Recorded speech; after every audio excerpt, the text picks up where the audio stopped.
Olá para você que nos ouve pela Rádio Defensoria, eu sou a Adriana Carla. Nós estamos aqui com mais um Conversas Inclusivas. No Conversas Inclusivas de hoje, o convidado é Rogelson dos Santos, mais conhecido como Professor Sasso, pai atípico e idealizador de um projeto de judô inclusivo aqui em Boa Vista. E eu estou com ele aqui na minha frente. Seja muito bem-vindo, Sasso, ao Entrevistas DPE. Também estou com o filho dele, que é o Didier Santos, né? Primeiro judoca faixa preta aqui no estado de Roraima. Um orgulho para esse pai, para essa família e para quem nos acompanha, conhecer essa história, porque a gente já vai conversar com ele aqui. Seja bem-vindo, Sasso. Seja bem-vindo, Didier. Muito obrigado. Então, para a gente começar a nossa conversa, eu quero saber como é que foi essa trajetória. Professor Sasso, queria começar com algo bem pessoal. Como é que foi para você, como pai, receber o diagnóstico do seu filho? Olá, um abraço para todo mundo que vai nos ouvir. Obrigado pela oportunidade, pelo convite. Receber o diagnóstico são coisas que são complicadas para nossas vidas. Ainda mais quando a gente nunca teve na família alguém que poderia ter nascido assim com alguma síndrome. Pessoas atípicas, a gente não tinha essa experiência na família, mas a gente recebeu, é lógico que com tristeza, com muitas interrogações, mas o tempo passou e a gente foi descobrindo coisas que podiam ser feitas, aquelas coisas que a gente achava que não poderiam ser feitas, que não iriam acontecer, começaram a acontecer no desenvolvimento da criança. Então isso aí a gente pode dizer que receber, a gente chorou muito, mas depois a gente começou a sorrir, em meio às circunstâncias da vida, a gente começou a entender que o nosso filho podia ser e é uma bênção nas nossas vidas e poderia trazer muitas alegrias e se desenvolver na medida do possível. Isso aí nos deixou muito tranquilo, acreditando que o que ele fosse seria uma bênção nas nossas vidas, assim, seria uma alegria para as nossas vidas. A notícia para gente, nós que somos pais atípicos, ela sempre é um impacto, né? E depois que a gente se acostuma com a situação, tudo fica assim, o amor triplica, né? O amor triplica e você faz de tudo mesmo por eles, pelo desenvolvimento deles. E como é que o judô entrou aí na vida de vocês? Foi iniciativa sua, do Didier, ou surgiu aí por acaso? O judô, ele apareceu na vida do Didier primeiro, né? O Didier tinha 6 anos de idade e a gente fazia parte de uma comunidade que tinha um professor Paulo César Ferreira. O Paulo César, nosso sensei, hoje ele é 7º dan, ele falou assim, leva essa criança, esse garoto para fazer judô. E a gente olhou para ele e falou assim, como assim? Vai machucar o menino? Vai quebrar o menino? Não vai dar certo isso. E a gente não botou muita fé em... A superproteção do pai e da mãe vem logo à frente, em levá-lo, né? não. Mas aí ele pode levar que dá certo. E ele tinha só 6 anos para 7 anos de idade. Então a gente levou, era um projeto chamado Avança Judô. Era lá na Zona Oeste. E esse Avança Judô tinha várias crianças. Mas, de fato, lembrando assim hoje da multidão de crianças que já tinha no lugar, não tinha nenhum que tivesse algum aspecto de pessoa autista ou síndrome de Down, que seriam as pessoas atípicas. Eu não consegui ver. Só vi o Didier no meio daquelas outras crianças. E aí ele ia, a mãe levava, a mãe começou a levar primeiro, que eu trabalhava os 2 horários, e ele ia, só bagunçava. Não tinha disciplina, não tinha muita questão de concentração, mas o sensei mandou continuar levando. E aí a mãe, às vezes, queria desistir, porque era ela que caminhava, era a pé que ela fazia, sol de 4 horas da tarde.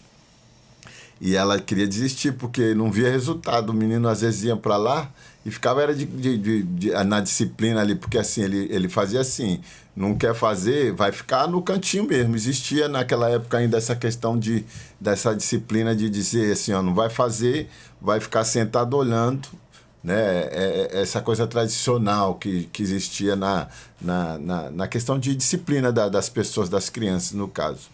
E aí era interessante que ela ficava chateada porque ela levava o garoto só para ficar sentado na cadeira. Mas ele foi crescendo, foi tendo... a disciplina veio chegando, ele foi entendendo como que funcionava o esporte. E aí, um dia, ele começou a fazer as coisas que a gente não imaginava. E começou a fazer as técnicas certinhas. O professor mandava fazer um osotogari, um outigari. Ele fazia as coisas que eram ditas. E aí a gente viu que valia a pena, que realmente o negócio estava acontecendo. E realmente foi muito show, muito legal. E é muito importante esse relato, essa troca de experiência, né, como pais. O que é que você passou aí na sua caminhada? Como muitos de nós também, a gente pensa, nossa, será que ele vai conseguir ou ela vai conseguir?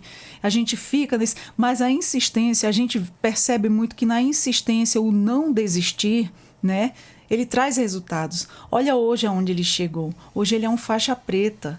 Né? Hoje ele conquistou um espaço, ele realmente conseguiu se incluir ali, ele fez a própria inclusão com a insistência do pai e da mãe, né? Os pais ali presentes, não desistindo jamais.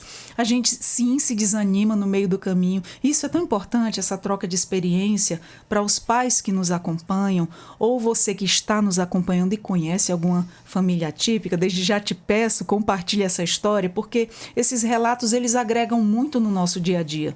Enquanto tem muitas famílias que perdem a esperança, que querem desistir dos seus filhos, são fases, elas passam e eles podem progredir cada vez mais. Isso depende muito do teu caminhar aí, de você não desistir nunca, pai e mãe de crianças atípicas. E você imaginava, Sasso, que aquele pai, né, que só acompanhava o filho, os pais, no caso mais a mãe, na época, né, no início de tudo, que acompanhava o filho nas aulas, se tornaria um professor de judô? Pois é, essas coisas acontecem como um milagre, assim, como uma coisa que a gente nunca... Eu nunca na minha vida, nem na minha infância, eu me lembro que na minha infância eu tinha um vizinho que fazia judô, e judô pra gente na época não era acessível mesmo. Era um esporte pra gente da classe média pra cima. Não tinha como pagar uma hora de judô para um filho da periferia, da família que tinha dificuldades financeiras e tudo mais. Mas quando o Didi foi fazer judô, já era uma época diferente. O judô já estava popular no meio da gente, que é uma coisa nova. Judô popular não é uma coisa antiga, não. Ela é uma coisa nova, de poucas Olimpíadas para trás aí, se a gente for contar a história mesmo. Quando a Infraero, junto com a Confederação Brasileira, começaram a ver essas questões de trazer o judô para outras pessoas, dando oportunidade, esse judô foi chegando nas classes baixas, né? E o Didier foi esse abençoado, porque quando o Didier começou a fazer judô, era um projeto, né? Da CBJ com a Infraero na época. Era o Avança Judô. Então, começou a ficar popular e as pérolas foram aparecendo. Então, na minha infância, nunca imaginei. A gente conseguia fazer uma capoeira que era uma arte popular, né? A gente fazia, graças a Deus, dava para fazer isso. Mas o judô, não. Quando o Didier começou, foi a minha vez de levá-lo, que ele foi crescendo e foi entendendo mais foi se graduando, trocando de faixa, de movimento de períodos, né? As fases do judô, da troca de faixa, eu fui levando para as competições que tinha. Eu já comecei a ficar mais próximo, porque a mãe não aguenta ir para um ginásio 8 horas da manhã e sair 5 horas da tarde, porque não facilitava a vida. Tinha que ir planejando ali, as coisas aconteciam no ginásio e tinha que estar junto. E aí a gente se envolvia, era uma forma de se incluir também, porque se você só dá, vamos dizer assim, mordomias, facilitando para a gente acabar não incluindo. Verdade. Eu incluía deixar a pessoa fazer aquilo que os outros fazem também. Então, a gente ia nessa... E aí, um certo dia eu pensei assim, poxa, fico uma hora aqui do lado desse tatame aqui, sem fazer nada, não faço nenhuma atividade física, não faço nenhum esporte, nem futebol no final de semana, eu estou perdendo tempo aqui, eu acho que eu vou começar a fazer judô também. E aí, eu me inscrevi e fui fazer judô também. E aí foi legal, que eu fui aprendendo, fui, né, tendo conhecimento, e aí passou 1, 2, 3, 4 anos, e aí comecei a levar o Didier para competir fora. em outros estados. Levei o DJ para São Paulo, foi onde ele foi a primeira vez campeão, ganhou a medalha de ouro, lá no Clube Palmeiras. Nossa, que maravilha. Então, o roraimense chegou lá e ganhou um ouro pela primeira vez que viajou, então a gente acaba sendo um pai técnico, né? Exatamente. Porque você tá ali tem que acompanhar, lado, não dá para... orientando. Vai orientando, e aí você começou a se envolver com o judô. E aí eu fui fazendo meus exames, e me graduando, e depois dele fui conquistar a minha faixa preta. Então ele é mais velho do que eu na arte, ele é faixa preta primeiro do que eu. Então eu devo a ele todas as questões de hierarquia, eu tenho que obedecê-lo mesmo, porque ele é autoridade. Quando a gente está com a faixa preta, né não? Olha só, tem que respeitar, Respeitar o faixa preta, Olha que ele é mais só, velho do que eu na maravilha, arte. que Então orgulho. foi a partir dessa questão de eu ficar na beira de um tatame, de eu achar que eu estava perdendo tempo ali, 1 hora perdida, e viajando com ele também, e entendendo que era necessário ter alguém do lado, mas alguém que conhecesse o que estava acontecendo. Valia a pena aprender para poder acompanhá-lo. Como é que foi esse processo de aprendizado e conquista aí da faixa preta ao lado do seu filho? Primeiro, que a gente... Isso na caminhada, hein? A caminhada, assim, na verdade, a gente fez a faixa preta praticamente junto, porque ele é adaptado para ele fazer é adaptado. É lógico que existe pessoas com a síndrome de Down, atletas, que conseguem fazer tudo só, sem adaptação. É uma realidade isso aí. Só que no caso dele, ele precisava de adaptação. E aí, era a época da pandemia. Quem é que vai fazer? Quem está com ele em casa.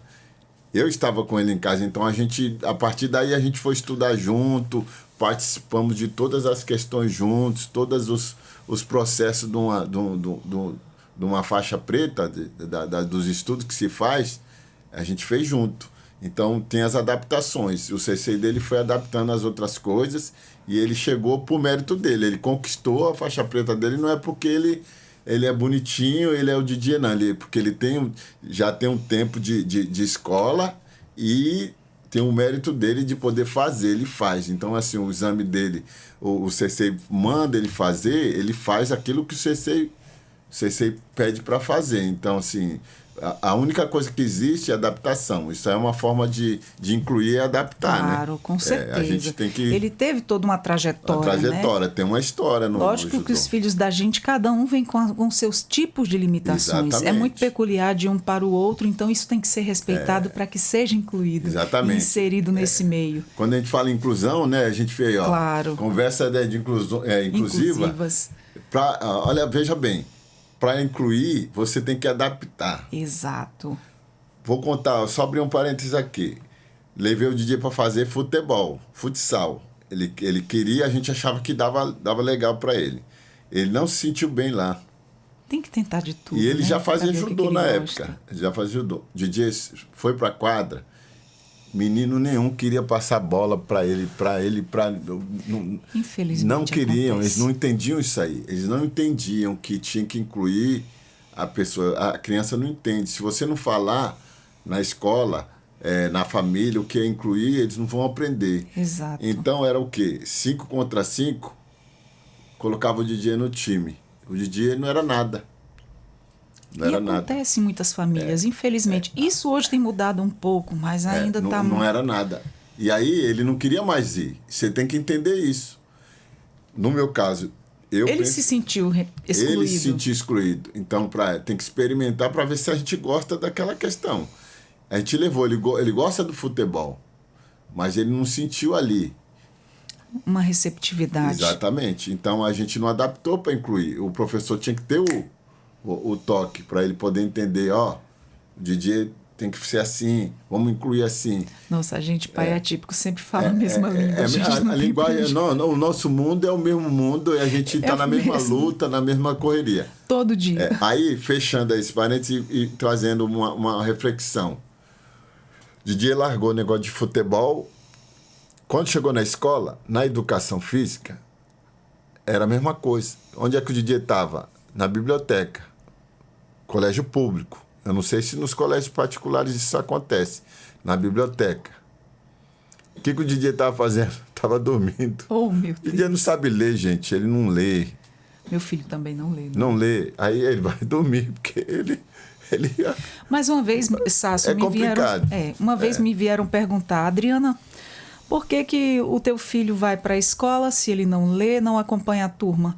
Eu disse simples, ele acompanha a faixa etária dele. Exatamente. Ele vai amadurecendo conforme os alunos ali da faixa etária dele. É isso. É a questão. Sempre Nós tem não um vamos porém. deixar de levá-los. Nunca, Primeiro jamais. que é um direito. É um direito que nos deles. assiste. Porém, não existe inclusão nas escolas. É uma questão... Infelizmente. As pessoas que são as minorias inclui. Exatamente. Mas não é todos. O Estado, não são todos. O Estado não inclui. Tem aquele profissional que faz a diferença. É isso que eu estou falando. Falando de pessoas que são as mínimas, que tem lá o... São mínimas Eu não mesmo. chamo de anjo. Nossa, você está falando a minha linguagem. Não chamo de anjo. Eu não chamo de anjo para não querer comparar coisas que a gente não pode comparar. Mas são os anjos que Deus... Gente, você está falando Deus, minha linguagem todinha. Deus coloca nas nossas vidas. Então, havia uma professora que na hora da educação física, ela ia jogar bola junto com ele. Olha. E ela não era professora de educação física, não. Ela era cuidadora. A atenção que ela dava, né? Ela era cuidadora. Diferenciada. Ela juntava o DJ, pegava e botava o DJ no time, a galera ia à loucura e o DJ, e ela fazia o gol e ia brincar com ele. Então ele começou a gostar mais disso aí, dessa questão. E ele entende o futebol já a partir dessa professora. Interação, né? Dessa interação, dessa atenção que ela deu. Se todos fizessem essa diferença, agora muita coisa fazia mudaria. Por ela, porque ela não era professora de educação física. Por isso que hoje falta pouco para eu me formar um professor de educação física. Se eu puder fazer a diferença que eu aprendi na você prática, vai fazer. Aí eu quero. Falta pouco. Em dezembro eu tô, graças a Deus, vou colar meu grau de educação. E não quis bacharelato porque eu quero lidar com crianças e adolescentes. Que maravilha, isso é tão bonito. Fiz licenciatura porque se eu puder ir para uma escola, eu vou. Mas se eu puder fazer as mesmas coisas que eu faria numa escola aqui fora, vou fazer também com crianças e adolescentes. Porque quando ele chegar na fase adulta, ele já vai estar Exato, caminhando. Tem que pegar aquela fase, né? Ali um pouco de início. Tem que a criança não ter passado por mãos de pessoas que chegou a traumatizar, que fez a exclusão. Exatamente. E aí aquela criança não vai querer mais ir para aquele determinado local. Ali já vai destruir ali um sonho, uma caminhada, uma jornada. Existe muitas pessoas falam, é verdade, o esporte salva vidas. Transforma as vidas, salva vidas. Transforma muito. Por isso que a gente tem que chegar para o profissional e mostrar, abrir esse leque para ele poder entender que, além de dar uma aula de educação física numa escola, ele tem o poder de mudar a vida das pessoas. Então, tomara que a minha geração de formados agora, de professores do futuro, tenha essa ideia, porque o leque foi aberto. Não tem para onde correr. A gente fala de inclusão todas as horas. A gente vê falando de autismo, síndrome de Down, várias outras síndromes, várias pessoas atípicas aí. Agora a gente tem que ter profissional e condição para ele poder também fazer o papel dele. Né? Exatamente. A gente vai se envolvendo no caminho. Hoje eu faço parte da Mardal, que é uma associação da pessoa com síndrome de Down, da família, dos amigos, dos familiares da pessoa com síndrome de Down. Então a gente às vezes tem que ir para um debate, né? A gente tem que falar de uma situação que muita gente não gosta de ouvir. Mas o que acontece é que as pessoas, elas têm que capacitar o profissional e deixar ele... E o profissional tem que gostar daquilo que faz. Tem que gostar do que faz. Não adianta eu tô nesse emprego X porque o salário é bom. Não adianta. Tem que gostar, senão não vai mudar a vida das pessoas. Não vai transformar a vida. Você vai ali retrair uma pessoa ao invés de ajudar. E ele também vai ser infeliz. Ele vai ser infeliz porque essas crianças, eles têm uma percepção incrível. Eles percebem tudo em volta deles. Eles têm sentimentos. Tudo. Então, é uma coisa aí que quando isso não acontece, quando as pessoas tratam com rejeição, com algum tipo de preconceito, né? Eles percebem. O meu filho é um autista não verbal, mas ele percebe quando ele não é bem-vindo no lugar, ele percebe quando alguém está olhando diferenciado e alguém está excluindo ele. Ele mesmo se afasta. Ele mesmo já se afasta. E é isso que a gente passa no nosso dia a dia. Isso tem que mudar, as pessoas têm que conhecer, tem que ter um pouco mais de respeito, de empatia e sempre pensar, Sácio, eu sempre falo assim, se coloque no lugar dessa família. O que é que essa família está passando? O que é que essa família não passa as dificuldades no dia a dia para proteger e para encaminhar aí a vida do seu filho, para sempre ter uma melhoria? Exatamente. Eu sempre falo isso. Tem um filme que eu vi, não lembro assim que tempo foi, mas E Se Fosse Você, né? Exato. Se fosse você. Né? Sempre a gente fala. Porque as pessoas hoje, elas estão fazendo a partir de quando meu filho nasceu, a partir de quando o meu sobrinho nasceu, o meu amigo do trabalho tem um filho assim. Então, a partir daí eu vi um mundo diferente. Então, às vezes, a gente só dá conta se for próximo da gente. Exato. É uma coisa que eu sempre falo também. Não precisa você ter uma pessoa atípica na família para poder você ter empatia. A gente tem que começar a passar esses valores para os nossos filhos desde pequeno. Sim. A não ser preconceituoso, a não discriminar, a respeitar o diferente, porque ser diferente é normal também, faz parte do nosso cotidiano. E sempre, cada dia mais, está sendo crianças diagnosticadas, crianças que vêm Down, crianças que vêm autistas e com outros tipos de síndrome, e isso a gente deve respeitar. As famílias que vêm com essa missão têm um pouco mais de dificuldade, e a dificuldade maior a gente sabe que é com a sociedade. Sim. O tipo de preconceito, é a falta de respeito, a falta de empatia, a falta de inclusão. Às vezes, Sácio, é muito falar, né? E o pouco agir que se vê. Sim, é verdade. A gente passa, a gente que é pai atípico, passa muito por isso. E eu queria saber do Didier, se ele gosta do judô, se é uma paixão na tua vida. Fala pra mim, Didier, você gosta de lutar judô? Gosto. E aí, você tem muito tempo que você treina judô, que você já é um judoca, faixa preta, que você é nosso campeão. Primeiro faixa preta de Roraima é o Didier. Nos orgulha muito, né, essa trajetória que o pai e a mãe veem nessa caminhada. E olha, se todos os pais não desistissem no meio do caminho... O segredo é esse. Não deixar ser vencido pelo cansaço, porque a gente sabe que não é fácil. É uma caminhada árdua de todos nós. Mas assim, se tem transformações, não só na vida dos nossos filhos, como da dos pais. Olha, você se formando em educação física, se transformou um professor de judô, né? E assim como tantas outras mães, o importante dessa nossa conversa para as famílias atípicas é que você pode também.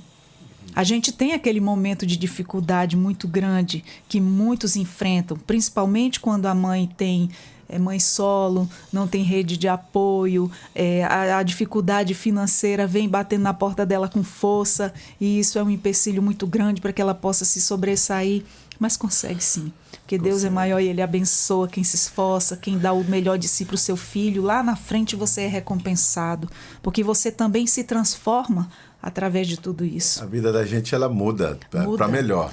Muda, pra melhor, com certeza. Para melhor, gente. Minha vida mudou para melhor. E aí eu dizendo, né, que tem as fases. Porque quando é bebê, que acaba de nascer, tem as terapias, tem o estímulo. Isso, os estímulos. Bom, nasceu é o estímulo. Soube, tem um diagnóstico. No caso da síndrome de Down, eles já vêm, a gente já olha para eles e já sabe. Mas tem algumas outras que tem que ficar pesquisando, que vão, fazem ali, vai para o médico, faz um exame, faz outro, um teste, até descobrirem se a pessoa tem aquilo ou não tem, para ter o diagnóstico para poder agir. Não. Antes de qualquer coisa, tem que começar a estimular. Isso aí a medicina fala. Isso aí é uma questão que quando a criança nasce com alguma dificuldade que a medicina percebe, os médicos percebem, a família percebe, já manda fazer o estímulo. Esse estímulo é a mãe e o pai que leva, não tem para onde correr. Imediatamente, aos 4 anos. Você como um pai que acompanha o Didier, né, fala pra gente, como pai atípico, a importância da família se unir nesse momento, nem que se não tiver uma rede de apoio lá fora, tios, tias, irmãos, irmãs, ou os avós, né? Esse amparo que a gente, essa força que a gente tem a mais, mas a importância do marido e da mulher para quem tem a vida a dois ainda, né? Exatamente. Porque tem muitas mães solos, a gente sabe do tamanha dificuldade. A importância de se unir para que isso tudo funcione e não sobrecarregar um ao outro? Essa questão familiar, quando fala do casal, no caso, quem já tem filhos, antes da pessoa com a necessidade especial, no caso, meu filho já tinha uma filha de 4 anos quando ele nasceu. O pai e a mãe tem que estar junto, porque sozinho é muito complicado. E a luta para a mãe, ela é muito maior. Imagina a mãe que tem um neném ali 9 meses, aí fica na expectativa, mesmo não sendo o primeiro filho, mas fica. No caso, a minha já era menina, eu queria um menino. E o pai quer jogar futebol com o menino, o pai já pensa mil coisas se for menino. Planeja mil coisas, né? E a mãe, além dela ter essa questão de ser a mãe, que ela vai ter que estar pronta ali para tudo, ela tem os sonhos dela também. Exato. Ela tem os planos dela, ela tem os sonhos. E a gente percebe, não a hipocrisia, a relação a dois é complicado. Não existe um super casal. Não tem nada perfeito. Eu não vejo um super casal que tá tudo bem, não. Tem as dificuldades. Aí, poxa, vem uma criança com dificuldades, com necessidades especiais, ninguém nunca teve isso, ninguém nunca lidou com isso. Você vai aprendendo no dia a dia. Muitos pais vão embora. Sim, eles abandonam, é uma realidade. Infelizmente. Eles abandonam a mãe. No meu caso, nunca passou pela minha cabeça. Primeiro que eu tenho um relacionamento, então minha esposa já sempre quis ter uma família, e quando a gente entendeu... Quantos filhos você tem? Eu tenho uma menina de 28 e tenho um Didier com 24. Então, meu sonho era ser pai. Quando o Didier nasceu, que eu chorei primeiro. Depois, quando eu comecei a sorrir, não tem sentido, né?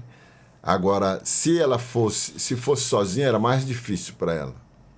E para mim também, se eu fosse... Porque tem pai que fica sozinho com o filho, viu? Não é só o homem que vai embora, não. Eu conheço uma mãezinha que foi embora e deixou. Acontece. E o pai cuida também. Então, tem dois lados da história. Essa união da família é muito importante, porque sozinho fica tudo mais difícil. A união faz a força. E quando um se ausenta, sobrecarrega o outro. E a gente sabe que não é uma caminhada fácil. Isso aí é uma coisa que, tudo bem, a gente lamenta os acontecidos, mas a gente torce para que as pessoas que estejam ouvindo entendam que sozinho é muito, muito mais difícil. E depois a inclusão começa na casa da gente, na família. Na reunião do final de ano. Por quê? Porque tem o priminho que olha diferente, tem o tio que olha indiferente, tem aqueles que nunca pararam para estudar, ler alguma coisa, o mínimo possível para poder entender o que significa, o que é ter uma síndrome de Down. Tem pessoas que... Nós estamos no século XXI, ainda chama a pessoa de retardada, chama a pessoa de mongoloide. Né? Na família da gente, a gente pode escutar esse tipo de coisa, ainda mais dos mais antigos. Você está falando a verdade mesmo, mais, isso por acontece. Exemplo, eu tenho tias mais velhas, tias da parte da minha mãe, que não têm entendimento. E quando fala, a gente respira e depois, com sabedoria, tenta ensinar também. Tia, não é assim. Mãe, não é assim, mãe, não é isso. O negócio funciona assim. Então, a gente tem que entender os antigos, né, que são os nossos pais. A gente respeita pela falta de entendimento. Mas e quando são pessoas que são novas, dessa geração, que falam coisas absurdas? Aí a gente já não consegue mais entender. Não dá para digerir. Então, a inclusão começa em casa primeiro, depois a gente vai para a rua. Porque eles são do mundo, eles não ficaram para a gente botar debaixo da asinha da gente. Por isso que a gente já está no século XXI falando de inclusão, para eles terem os espaços. Exatamente. Uma coisa que os profissionais que nos atendem, né, que atendem o nosso filho, de certo modo acabam nos atendendo também. Porque eles sempre falam na questão do cuidar de quem cuida. Sim. Então, assim, é um trabalho que tem que começar nas escolas também, a questão do respeitar. Né? Ali está pegando o maior grupo de crianças e a gente sabe que tem famílias que não ensinam, dá abrir mais na a respeitar, exatamente, a respeitar. E mesmo assim, você sabendo que aquela escola faz aquele tipo de trabalho quando estão recebendo uma criança com necessidades especiais e a escola faz aquele trabalho, olha, vamos respeitar, a condição dele é essa, X e aquilo. Você sabe que lidar com o jovem é difícil, Sim, né? sim. E mesmo assim, ainda há ali aqueles olhares, aquelas piadinhas. Eu, como mãe, dentro da sala de aula, acompanhando meu filho, eu vi essas coisas. Existe. E é meio difícil, você não pode bater de frente porque você não é pai do outro, Sim. né? Então aí a professora conversa, fulano está fazendo isso e isso, a professora ia conversar, reforçar de novo a questão do respeito e tal, mas era difícil. A gente junta, eu falo para todo mundo, dia 21 de março, o que se comemora dia 21 de março? Eu falo para todo mundo, não comemora nada, não existe comemoração em 21 de março. 21 de março é para você conscientizar as pessoas Exato. a respeito da T21. Assim como o 2 de abril também. Que é o dia que o cara chamado John Dow, ele descobriu, o cientista descobriu a questão da pessoa com síndrome de Down. Ele se aprofundou, ele estudou e ele viu que a coisa não era tão estranha assim, que as coisas poderiam ser diferentes. Então, desde lá. Então, eu falo para todo mundo, eu não comemoro o dia 21 de março. Eu falo de conscientização. Então, é a hora que a gente vai. Que é o enfatizar a gente vai para a escola, que é o nosso filho. A gente vai para a televisão falar sobre a síndrome de Down para tentar botar na cabeça das pessoas que o negócio não é assim como algumas pessoas pensam. E aí é a hora que a gente entra, e a gente que tem a oportunidade, por exemplo, para falar do judô, do esporte, a gente fala sobre a síndrome de Down. Então, a gente consegue chegar em alguns lugares.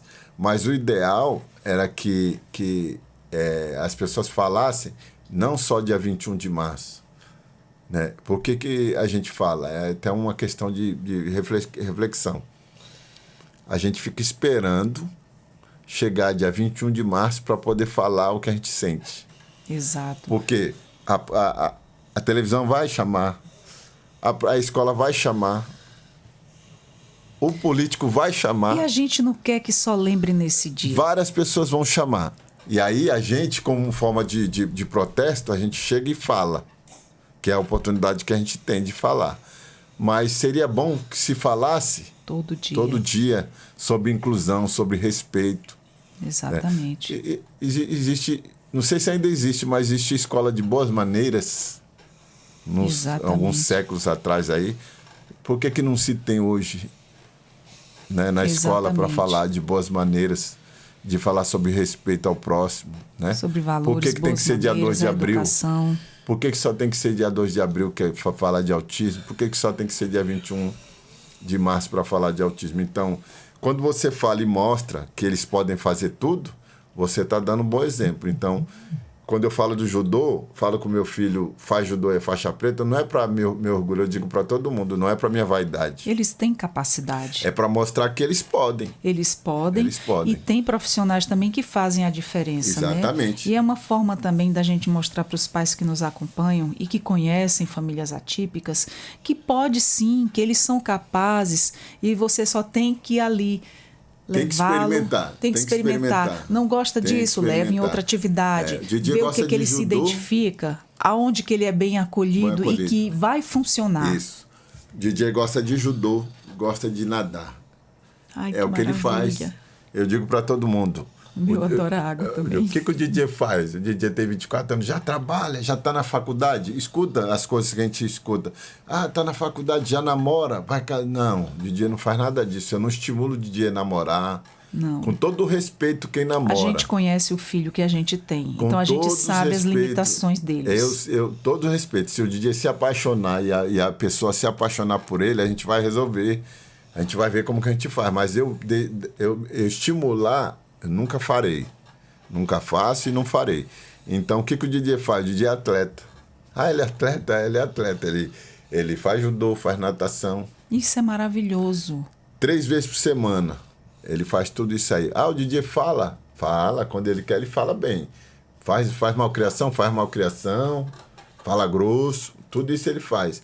Ah, o DJ escreve? Não. Ele já terminou? Já terminou. Ele tem lá o diploma dele que ele estudou. Mas ele acompanhou a turma, ele acompanhou a faixa etária dele. Tá lá, entendeu? Aí então tem que experimentar para poder saber o que eles querem fazer. Que sim. Já passaram vários tentando fazer judô, mas não conseguiram, não quiseram, estão fazendo natação, estão jogando futebol. Então eu falo para todos os pais, deixa experimentar. Se experimentar não gostou, beleza. Agora, se você não der a oportunidade, como é que você vai saber, né?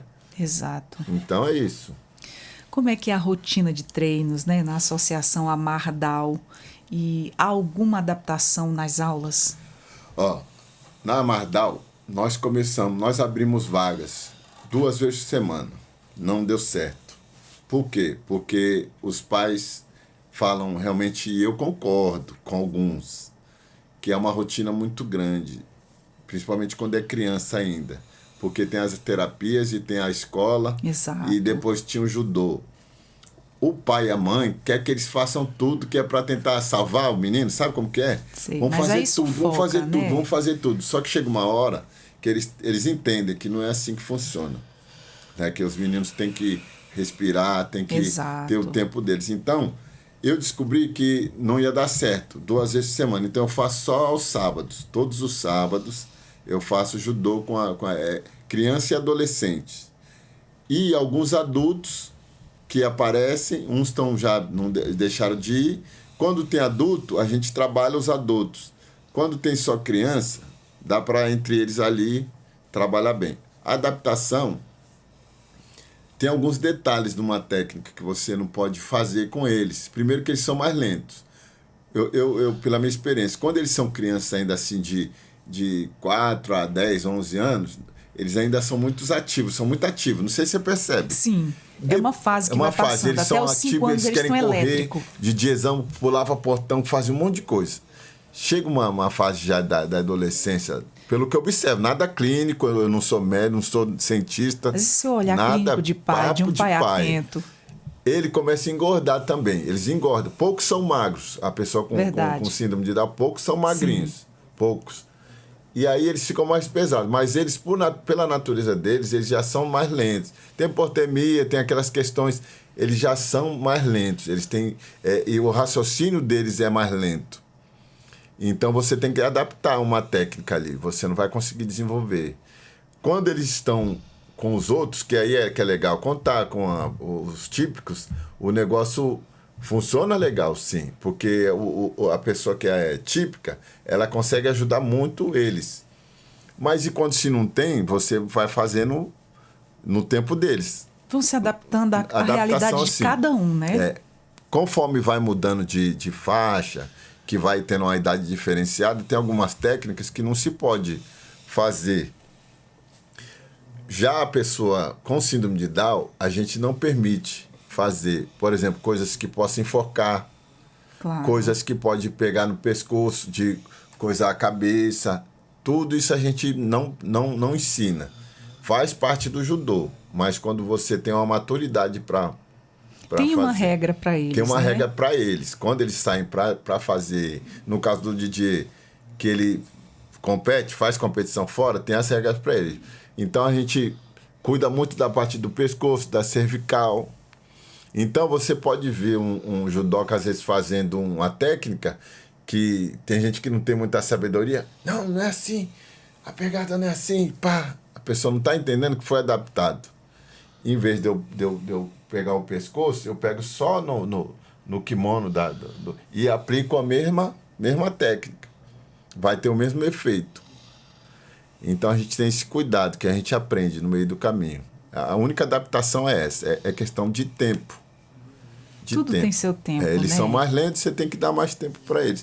Mas na luta de treino, todo mundo treina igual com ele. Treina igual com ele. Porque o nosso treino que ele faz é igual.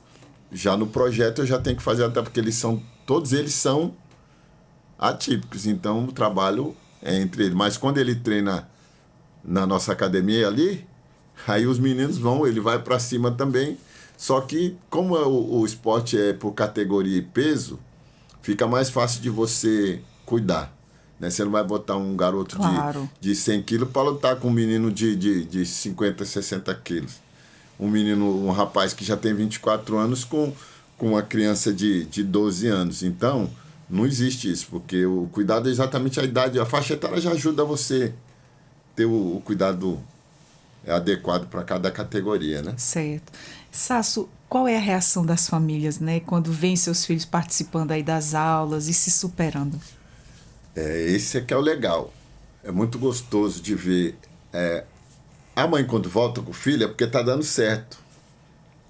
Quando ela não volta, é porque não deu certo. Tudo bem, ele experimentou, não deu certo. No meio do estudo, é legal ver. Por exemplo, eu tenho um aluno chamado Iacal. Esse eu gosto de falar. Ele é não verbal e ele é autista e tem síndrome de Down também. Gosto de falar dele por quê? Ele está 4 anos, ele iniciou com a gente, está 4 anos no projeto lá. Ele vai porque ele é igual meu filho quando era criança. Todo sábado, quando dá aquele horário, ele já vai separar o judogi dele, que é o kimono dele. A mãe não falou para ele, vai arrumar, não, ele sabe. Esse menino sabia, eles sabem. Eu acho que ele vê negócio de horário, de programa na televisão que está passando naquele horário que ele está acostumado. Eu sei que era assim. Ela disse que ele separa a roupa para ir. Isso quer dizer que ele sabe que vai ter. Quando ele chega na associação, primeira coisa que ele vai fazer é me dar um abraço e me dar um beijo, assim, eu beijo a testa dele. Aí a gente ganha vida. Claro.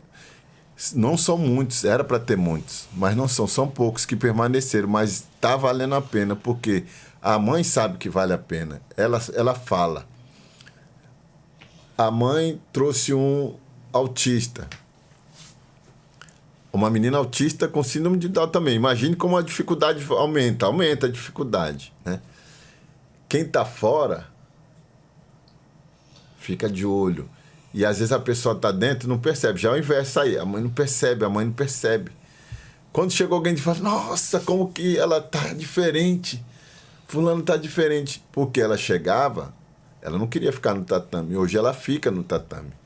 Já é uma evolução. Claro. E eu digo para a mãe assim, eu não desisto do seu filho. Fala assim, o professor não quer mais, que era assim, não dá, não leva. Eu não desisto. Quem desiste é a senhora. Se a senhora não vier mais aqui, quem desistiu não fui eu, foi a senhora. E assim, deixa ela ir. Ela entra e sai. Isso aí no judô convencional não existe. Esse tratamento não existe. Esse é um tratamento que a gente faz, que a gente quer uma vida melhor para os nossos, né? Então é uma adaptação. Ela sai, ela entra. Mas na educação física, ela faz a educação física. Ela não conseguiu ainda fazer as técnicas, mas ela gosta já de brincar, eu já percebi, eu já viro ela, já faço um rolamento com ela, ela já está entendendo que a gente faz uma oração no início da aula, ela já sabe que no final da aula ela já dá a mãozinha. Isso aí a mãe já está percebendo e continua levando. Aí eu digo assim, se a mãe e o pai levam, é porque o negócio está dando certo. A gente sabe que cada conquista, por menor que pareça, né, ela tem um valor enorme, né, para nós que somos pais atípicos. Para quem está lá fora, não entende do que é uma criança ali com comorbidades, com dificuldade ali de se centralizar em alguma atividade. Por menor que pareça, aquela evolução pequenininha, como você acabou de relatar, a criança não conseguia nem ficar no tatame. Hoje ela já fica. Isso é uma evolução muito grande. Ela conseguir chegar no início ali de uma rotina que tem ali, que é a oração. Sim. E ela já fica... Isso é um avanço, isso muito é uma vitória. Uma criança não verbal que fala uma palavra apenas. Nossa, isso é uma vitória. Um pai e uma mãe que sabe que seu filho não fala ali, não fala nada e de repente ele solta uma palavra do nada, mas condizendo com o momento ali. Isso é gratificante. Uma mãe, manteiga derretida, ela começa logo a chorar. Ela sabe que vale a pena. Muito bem. Muito. Então, assim, eu falo assim para todo mundo, eu só estou dando o que eu recebi. A gente aprende no caminho sobre isso. Você não pode dar o que você não tem, né? Então, eu estou dando o que eu recebi. Através dele a gente está dando, porque ele me ajuda, né? Ele me ajuda, porque ele já é um professor junto comigo, porque eu preciso aplicar a técnica, eu tenho que usar. Ele já te ajuda, ele me ajuda, né? A gente faz junto. Que incrível. E uma vez me perguntaram se o Didier não existisse, você ia dar a aula que você dá aqui. Eu digo assim, se não existisse o Didier, não sei te explicar o que eu faria. Eu só faço a partir dele, então não tem como...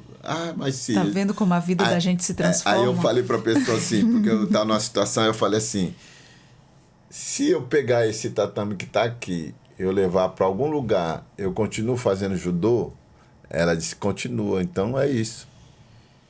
A circunstância leva a gente a fazer. Porque eu não estou aqui por causa de mim, eu estou aqui por causa deles. Então, onde eu for, se eu levar um tatame... vai ter judô, e a tua vida se transformou através do teu filho. A partir dele. Né? Que maravilha. Exatamente. Isso. Então, o que vale é a partir dele eu acordei para a vida e hoje a gente pode... Te entendo perfeitamente. Como é que vocês equilibram, né, o foco no judô competitivo e também com o propósito principal da inclusão? A gente procura não estimular a competição, porque a gente mora em Roraima. Só por isso. Por que eu digo isso? Eu sou muito grato a todas as pessoas que ajudaram. Inclusive, tem que deixar aqui bem claro que o governo do estado sempre ajudou na questão das passagens do meu filho, porque ele precisou de viajar algumas vezes e tinha um programa no estado que ele sempre foi ajudado. Os amigos do trabalho, né, aqui da Defensoria Pública, e pessoas que a gente nunca nem viu. Então, a pessoa, elas nos ajudaram. Mas por que eu não estimulo a competição para eles aqui? Porque você tem que sair daqui de Roraima. E é muito difícil sair daqui.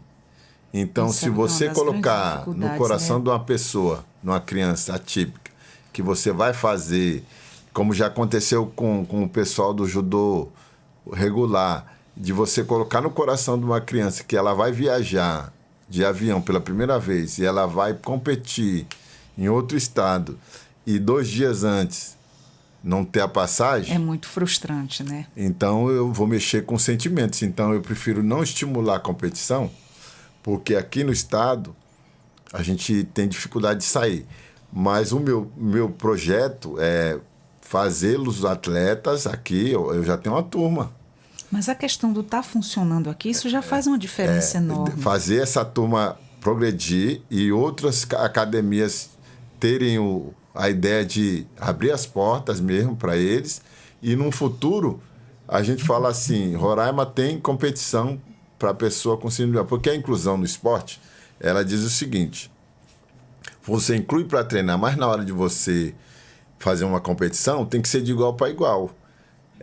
Toda categoria tem, igual eu falei, pessoas lutam com o mesmo peso e tal, vai ser assim, não vai ser exclusão, vai ser inclusão, mas entre eles vão disputar, porque de igual para igual. Então você pega um síndrome de Down com síndrome de Down. Claro, com certeza. Você não pode pegar um síndrome de Down com uma pessoa atípica que vai ter um tempo mais rápido, um raciocínio mais rápido, ele vai estar em dificuldade, embora ele pode surpreender, como o Didier já fez em algum campeonato aqui. Eles sempre acabam surpreendendo a gente. Uma vez o Didier foi para um campeonato estadual aqui, era escolar, e o colega é colega, porque na arte a gente se conhece, né? O colega vacilou com ele, relaxou para ele, e ele jogou o colega e fez um vazare, o cara acordou, porque se ele deixasse mais um vazare, ele não ia para os jogos escolares. A vaga ia ser do Didier. Por quê? Porque ele foi lutar com o Didier e achou que o Didier ia... E o Didier jogou. Então, isso aí ficou para a história. O cara acordou rapidinho. Olha ele tinha só que maravilha. 17 anos ele tinha na Nossa, época. Que experiência. Então, eles podem sim. Claro eles que eles podem. Mas tudo tem que ser bem analisado. Exatamente. E bem acompanhado pelos pais, né? Um apoio faz assim uma diferença. Então, a ideia é a seguinte, fazer judô para a saúde, para o desenvolvimento intelectual da pessoa, para ele ter uma vida melhor, uma disciplina e ele ser incluído. Porque olha que bonito o cara chegar num lugar e o cara falar assim, poxa, o meu colega da escola, ele é faixa preta, tem síndrome de Down, faixa preta. Vencendo todas as barreiras, E né? quando a gente leva para fazer... esse estigma de que eles não são capazes. Isso. E quando a gente leva para o judô na escola para mostrar, fazer uma apresentação, nossa, eles ficam... Aí a gente chama um aluno, vem aqui, tenta derrubar aqui para ver se você consegue mesmo. Aí não consegue. Ele é forte mesmo, ele é bem forte. Ele faz mesmo. Então, mostra que realmente o negócio acontece.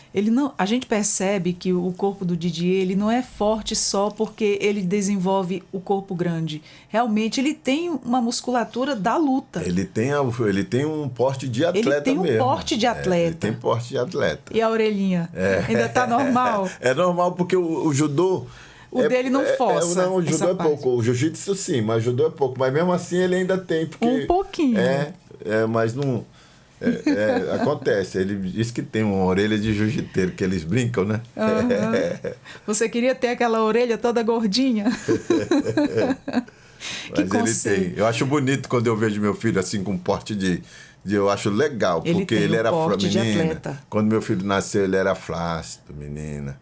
Menino, meu filho tinha um buraco. Mudou muito. Meu filho tinha um buraco aqui dentro. Ele era magricelo, um buraco aqui dentro, só a cabeça. E o corpo dele parecia... a perna dele vinha aqui. Eu disse, não vai andar esse menino, não vai andar, não vai fazer nada. Ele era magrinho quando era pequeno. E todo flácidozinho. E aí o médico mandou colocar uma fralda amarrada na perna, porque a perna dele parecia um... Lembra aquele que a gente usava na escola, Ele é do seu tempo? Sim. Aquele para fazer assim... Esqueci o nome, mas me recordo, eu sei o que você está falando. Aí as pernas dele vinham aqui, assim, não ia andar, minha amiga, não ia andar. E a gente sabe que não é como a gente quer. E hoje o cara faz o que ele faz, para mim tá bom. Tá maravilhoso, nossa, você teve assim uma vitória consideravelmente grande, né? Pra mim e que os pais... Agora fala pra gente, Sasso, que conselho você daria para outros pais atípicos que têm receio de colocar os filhos nas atividades como o judô? Primeiro, você tem que perder o medo, né? De achar que o teu filho vai machucar e não vai querer voltar, ou ele não vai sarar daquilo que aconteceu. Não. A gente, quando criança, tanta coisa aconteceu e a gente está aqui hoje. Se perder o medo e deixar experimentar, ele vai fazer alguma coisa. Porque hoje o esporte não é só para competição, é para você ter uma vida saudável, para você ter disciplina. Pode ler qualquer artigo que fala sobre judô, principalmente, que é meu peixe, vamos dizer assim. Se você ouvir falar de judô, o que faz bem o judoca, a atividade de judô para a pessoa típica, imagine para as atípicas. O judô faz bem para todas as áreas da vida da gente. Todas as idades. Todas as idades. Todas as síndromes. Porque o judô, ele é uma filosofia de vida, realmente ele é. Mas quem criou o judô não foi apenas um japonês que... Não, ele é o pai da educação física, que é o senhor Jigoro Kano, um japonês, Jigoro Kano. Ele estudou anatomia, ele olhou as articulações do ser humano, onde podia dobrar, onde podia bater. Ele estudou tudo isso aí naquela época dele. Imagine como... E ele descobriu que a educação física faz bem para a saúde do ser humano e para o ser humano ter uma vida mais longa, uma vida longa saudável. Então, o esporte em si, ele é para a vida toda, para a gente ter uma vida... Qualidade de vida. Né? E o judô é a questão da disciplina. Vem essa coisa, porque você não pode fazer judô se você não tiver disciplina. Se você não obedecer seu pai e sua mãe, se você não for bem na escola. Então, se você começar a amar aquela arte, aquele esporte, e você não está bem na escola, ou você melhora na escola, ou você não faz mais a arte. Se você não obedece seu pai, entendeu? Essa questão da disciplina é uma coisa antiga, viu? Que hoje em dia se usa pouco. E a gente permanece ainda aplicando a disciplina. É lógico que a gente não pode ir pelos lados da violência, que antigamente a gente não via as coisas assim, mas aquela disciplina de você falar assim, ó, não vai acontecer desse jeito porque você não faz assim, Se você ama fazer judô e você não está bem na escola, você não faz judô. E a criança entende que ele precisa ser melhor ali, naquele ponto, para poder fazer o que ele gosta, aí você ganha um ser humano. Então é perder o medo, levar a criança e permanecer. E o tempo, quem tem que ter o tempo são os pais, porque o filho não dirige, o filho não tem autonomia, o filho é uma criança que depende dos pais. Ele está ali precisando de ajuda. O pai e a mãe não querem. Eu conheço mães que não levam porque o tempo dela é o horário do judô. Então, só tem judô aquele horário, não leva. É complicado, né? Então, o futuro dos nossos filhos depende muito da gente. Exatamente, da evolução, né? Se você se dedica ali a levar seus filhos para o atendimento, a buscar ajuda de todas as formas, você vai ver resultado. Exatamente. Né? E para a gente finalizar, o que o judô te ensinou como pai e como professor e como ser humano? Eu penso assim, eu tenho uma minha vida antes e depois do judô, de verdade. Como eu conheci o judô através do meu filho, então a minha vida mudou, do meu filho para cá ela mudou muito mais, quando eu cheguei no judô. Digamos que da água para o vinho. Por quê? Porque eu aprendi que eu tenho que gastar o tempo com as coisas boas. E como eu sou um parceiro e eu tenho que ter um parceiro, eu escolhi o meu filho para ser meu parceiro. Então as pessoas sabem, em Boa Vista, onde eu vou, meu filho está junto. E isso é a coisa mais linda de se ver. E isso foi a partir do judô. Então, onde o meu filho não cabe hoje, eu também não vou. Cabe. A mesma forma eu falo, gente, a gente fala a mesma língua, né? É incrível eu não vou. Isso. Então, onde eu tô, meu filho tá também. Então, o judô mudou a minha vida, porque quando a gente começa a fazer um esporte, a gente quer ter uma vida saudável, a gente quer estar em lugares saudáveis. E a partir daí, com pessoas saudáveis, a disciplina, a responsabilidade que eu tenho como pai e como professor hoje de alunos, a responsabilidade que eu tenho na sociedade de poder, o cara falar assim, tem boa conduta, cuida do meu filho e tal, então mudou para melhor a minha vida. E fora a parte da saúde também, que a gente fazia nada, hoje a gente faz o esporte, e isso aí é muito bom. Exatamente, muito dos nossos filhos vêm com algumas comorbidades, né? O meu também, quando nasceu, ele veio com sopro cardíaco.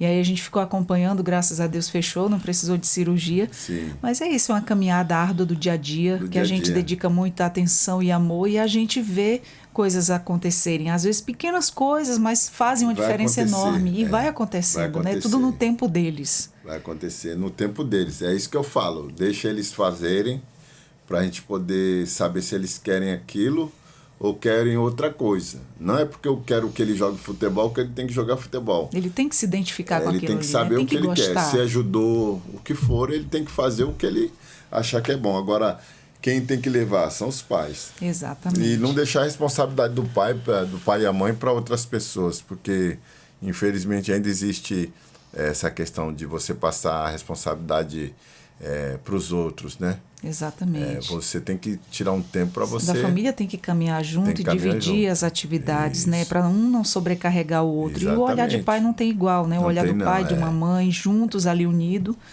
numa situação aí para ter evolução. Porque eles vão crescer, as crianças vão crescerem, né? Os adultos. Antes de você terminar, eu preciso falar sobre isso. A nossa preocupação para eles quanto adultos, depois da fase da escola. Porque a maioria deles não vão para a faculdade, não vão. Não adianta, eles não vão. É uma realidade. A minoria que vão sendo assistidas. Eu vejo mães indo para a sala de aula.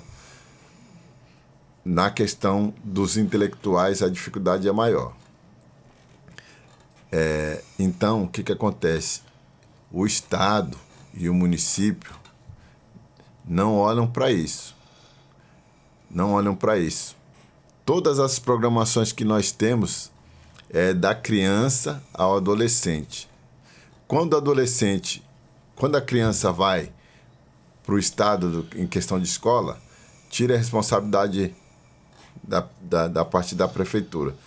Quando chega lá na fase de escola, que acabou, não tem mais nada para fazer. Aí tem o quê? Alguns centros Alguns centros que são pouquíssimos, talvez seja um. E você sabe para não que... falar. Exato. Eu estou falando porque eu moro em Boa Vista. Só temos um. Conhecemos. Chega lá dentro. Não e tem... você sabe que a fila é ampla. E não a fila é grande, não tem a estrutura que precisa. E aí a responsabilidade fica toda para os pais. Porque o Estado, eles vão falar assim, não, já estudou, não está mais no Estado nem no município. Mas, na verdade... O direito é da pessoa. Eles esquecem que um autista não vai deixar de ser autista, um síndrome de Down não vai deixar de ser síndrome de Down, e essa criança precisa de estímulo para o resto da vida. Ela vai virar ela é uma pessoa que ela passou por todas as fases. Você tocou num ponto muito importante que a gente não costuma falar. A senhora sabe qual é o mais complicado para se raciocinar? Ele é um cidadão. Exatamente. O meu filho tem identidade. Meu filho sabe o que meu filho tem? Título de eleitor. Meu filho vota. Não, eu estou falando no cidadão. Porque as pessoas falam da pessoa com deficiência até a fase de adolescente. Terminou o segundo grau, quando acabou. Termina o segundo grau, se ele não conseguiu chegar numa universidade e ter uma independência e ter autonomia para ele ter um emprego, ter um trabalho, não tem mais nada. Porque a gente sabe, Sasson, porque são aquelas questões do grau de cada um. O grau de cada um. Aquele grau que se dizem mais leve, né? Ele consegue fazer uma faculdade, consegue ter uma formação, mas aquele que não tem, cadê o olhar voltado para esses? Agora veja que bem, são os nossos filhos. Aí a senhora vai entender o que eu quero dizer. Por que eu ando com meu filho? Por que eu faço as coisas junto com meu filho? Porque ele tem 24 anos. Ele passou da fase de eu levar ele para a escola municipal e escola estadual. Então, a minha obrigação é adaptar um mundo para ele. E aí a gente descobriu que o judô pode mudar a vida. Isso é maravilhoso. Das pessoas. Porque então, é esse caminho que eu estou seguindo. Uma coisa que os profissionais falam para a gente... e é preocupante, eu creio que você, como pai, também tem esse pensamento. E no dia que eu me for, né, pela ordem natural das coisas, Sim. Se for assim, como é que eles vão ficar?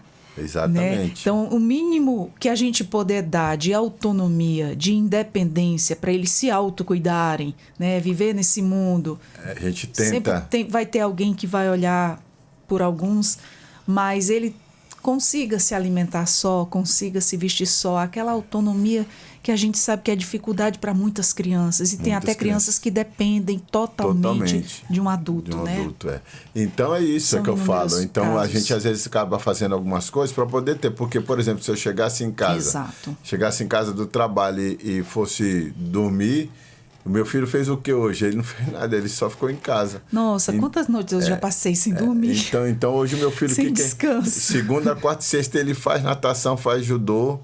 E dia de sábado a gente dá aula na associação. E aí eu falo para ele, esse aí é o que meu filho faz isso. Ele faz isso, porque ele não tem para onde ir. Porque a fila é grande não onde tem. Exato. E quando tem lá, às vezes a pessoa não tem uma estrutura para desenvolver. Exato. A gente tem muita deficiência disso, de atendimento, de inclusão. A gente sabe que ainda é muito pouco. A gente sabe que quem depende do SUS, a fila é imensa e não oferece todos os serviços que da necessidade dos nossos filhos. E isso é uma triste e dura realidade. Então, são coisas, por isso que a gente faz algumas coisas que não se fazem na questão de oportunidade. Agora, o mundo vai mudar. Tomara que mude para melhor, porque se a gente for ter essa ótica de pensar o que os nossos que não conseguem alcançar a autonomia, o que eles podem fazer para ter uma vida melhor, além de ficar em casa vendo televisão, vendo YouTube, aprendendo dancinha do TikTok. Que não agregam em nada. Se ele puder ter uma oportunidade para ele sair e fazer alguma coisa aqui fora. Exatamente. Né? Então eu tentei, mas não consegui algumas coisas. Então o que eu pude dar para o meu filho hoje. A gente, como pai que se dedica e ama, sempre procura dar o melhor para eles, né? Assim como o judô transformou a vida de vocês, transformou a vida do Didier, transformou a sua vida, né?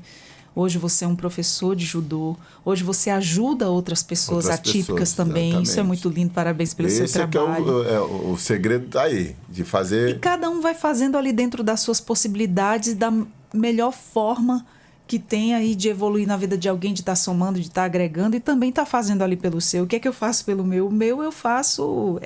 ele não gosta de atividade física nenhuma, ele é meio preguiçosão. Então, o que é que eu proporciono para o meu? Adapto ao meio. Ele gosta de lazer, gosta de água, então é o que eu faço por ele. Sim. E isso deixa ele feliz, me deixa feliz também. Isso, isso e aí. É isso que a gente tenta, né? Tá Dar certo. sempre o melhor. E essas trocas de experiência, né, Sasso, é muito importante para as famílias atípicas que nos acompanham. Ele conversando aqui, eu me identificando com tudo que ele está falando. Porque nossa história são ninguém é melhor do que a gente. Nós somos parecidos nesse sentido. A gente passa por muitas situações parecidas. Algumas reuniões que a gente às vezes vai debater com alguém, não é reunião entre nós, que as pessoas estão lá com o mesmo objetivo, aí aparecem algumas que fogem um pouco do assunto, aí eu falo assim, gente... Não acha que ela é melhor do que vocês, não, porque as nossas histórias são parecidas. O que ela tem de melhor ou pior do que a gente? A gente está aqui pela mesma causa, então as pessoas têm que entender que nenhuma situação é igual. Ninguém precisa de dizer assim, ela primeiro porque ela é coitadinha. Não, nós temos o mesmo... somos todos nós. Exato. A vida tem que melhorar para todos nós, porque Exatamente. Um tem síndrome de Down, mas o outro tem autismo. O que não tem autismo tem uma outra situação. Então, quando você fala com a família, é mesmo questionamento, são as mesmas interrogações, são as mesmas lutas. Só que uns conseguem sorrir menos, o outro sorri mais, mas lá no coração a dificuldade é a mesma. Exatamente. A gente enfrenta muita coisa parecida. Muita luta. Sasso, boa sorte nesse seu trabalho maravilhoso que você faz com as crianças atípicas. Continue aí firme e forte. Parabéns pela iniciativa. É um orgulho conversar com um pai como você. São os pais que interagem, são os pais que fazem a diferença. Você mudou de vida através do seu filho, assim como a gente deseja para tantas outras famílias. Meu filho mudou minha vida. Né? E isso é muito maravilhoso. Isso é bom. Eu quero agradecer. Eu que agradeço. Desde já a sua visita aqui, você ter dedicado esse tempo, ter trago o Didier também para a gente conhecer ele, a história dele. Ele está aqui presente com a gente, nos ouvindo, acompanhando tudo, esse campeão que nos enche de orgulho. Se o pai dele tem eu tenho orgulho, imagina o pai, imagina a mãe. E a gente fica muito feliz, e essa troca de experiência é muito importante para que os pais passem a acreditar nos seus filhos, que eles têm potencial, sim. Eles podem. E buscar aquilo que eles gostam, né? E tudo no tempo deles. Sim, deixa experimentar. Sasso, muito obrigada. Espero que volte mais vezes. Eu que agradeço, estou às ordens. Estamos aqui para o que deve Precisou. Já é da casa, é da Defensoria, já há 25 anos, né? Nossa, a idade da Defensoria. Parabéns juntamente com a Defensoria Pública do Estado, viu? Deus é bom. Maravilhoso. Obrigado. Nós conversamos com Rogelson dos Santos, mais conhecido como Professor Sasso. Ele é pai atípico e transforma o judô aí em ponte para a inclusão, um exemplo aí de superação na vida do filho dele e exemplo para todas as famílias atípicas. E você que nos acompanhou até agora com a nossa conversa, compartilha. Você é família atípica ou conhece alguém que é família atípica? Compartilha esse podcast do Conversas Inclusivas, que vai estar somando muito com a vida de alguém. E eu sou a Adriana Carla, também mãe atípica, com mais um Conversas Inclusivas aqui pela Rádio Web da Defensoria. Você também pode estar acessando os nossos canais pelo YouTube, Deezer e Spotify. E eu fico grata pela sua companhia. E até a próxima. Tchau, tchau.